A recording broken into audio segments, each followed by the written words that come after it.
Assalamualaikum warahmatullahi wabarakatuh. Kali ini kelompok 1 akan membawakan materi proses dan model komunikasi.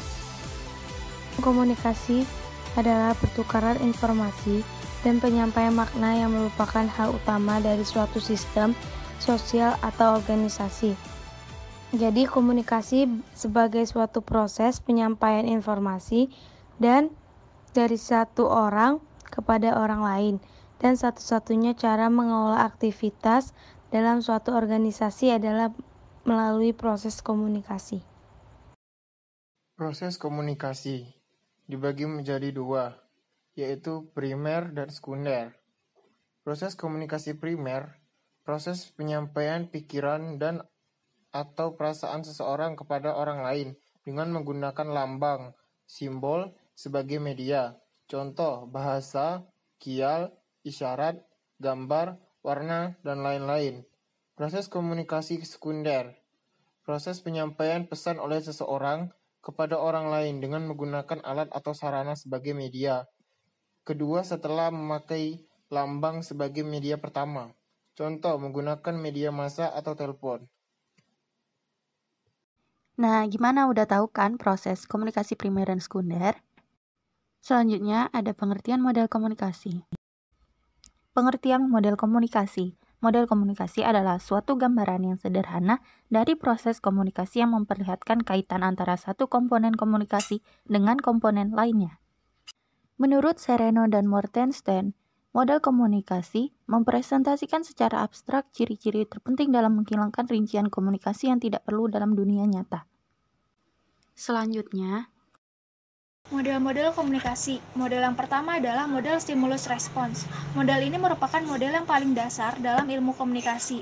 Model ini menunjukkan komunikasi sebagai sebuah proses aksi-reaksi. Model ini beranggapan bahwa kata-kata verbal, kata-kata non-verbal, gambar-gambar, dan tindakan akan merangsang orang lain untuk memberikan respon dengan cara tertentu. Yang kedua adalah model Aristoteles. Model ini merupakan model yang paling klasik dalam ilmu komunikasi. Bisa juga disebut sebagai model retorikal. Model ini membuat rumusan tentang model komunikasi verbal yang pertama. Komunikasi terjadi saat pembicara menyampaikan pesannya kepada halayak dengan tujuan mengubah perilaku mereka. Yang ketiga adalah model Lasswell. Lasswell berpendapat bahwa di dalam komunikasi terdapat 3 fungsi, yaitu yang pertama adalah pengawasan lingkungan, yang mengingatkan anggota-anggota masyarakat akan bahaya dan peluang dalam lingkungan. Yang kedua adalah korelasi, yaitu berbagai bagian terpisah dalam masyarakat yang merespon lingkungan. Dan yang ketiga adalah transmisi, atau warisan sosial dari suatu generasi ke generasi lainnya. selanjutnya, model Shannon dan Weaver. Model ini membahas tentang masalah dalam mengirim pesan berdasarkan tingkat kecermatannya. Model ini menggunakan sumber daya informasi menciptakan pesan dari seperangkat pesan yang tersedia. Model Scaram. Wilbur Scaram membuat rangkaian model komunikasi dimulai dengan model komunikasi manusia yang sederhana. Model pertama mirip dengan model Shannon dan Weaver.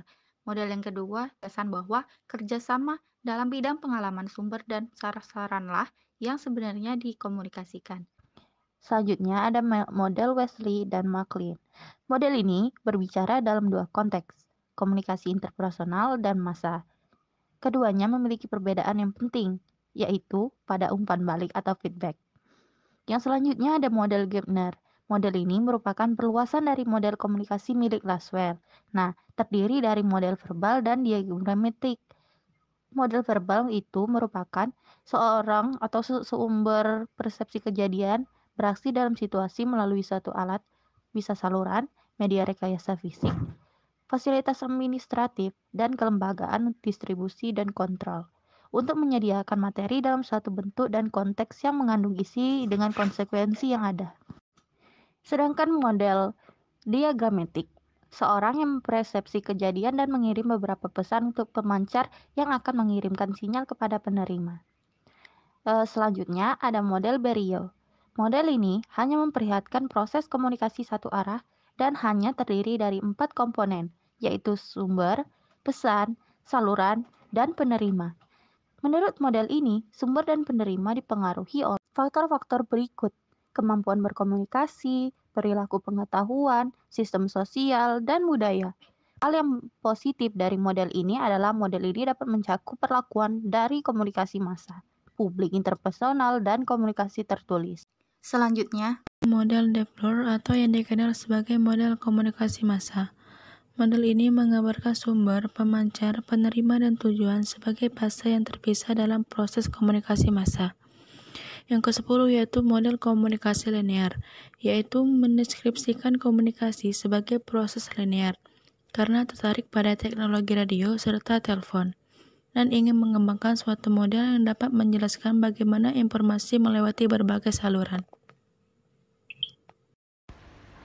Yang selanjutnya yaitu model interaksional. Model ini dikembangkan pada tahun 1954, yang mana komunikasi ini berlangsung dua arah, dari pengirim dan kepada penerima, dan sebaliknya. Nah, para peserta komunikasi ini adalah orang-orang yang mengembangkan potensi manusiawinya melalui interaksi sosial. Nah, yang selanjutnya itu mode transaksional yang dikembangkan pada tahun 1970-an.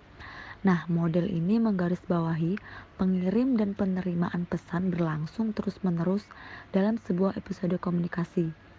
Di model ini berasumsi bahwa ketika saat kita terus-menerus mengirimkan dan menerima pesan, kita berurusan baik dengan elemen verbal maupun non-verbal. itulah pemaparan materi dari kami. Kurang lebih mohon dimaafkan. Wabillahi taufik wal hidayah. Wassalamualaikum warahmatullahi wabarakatuh.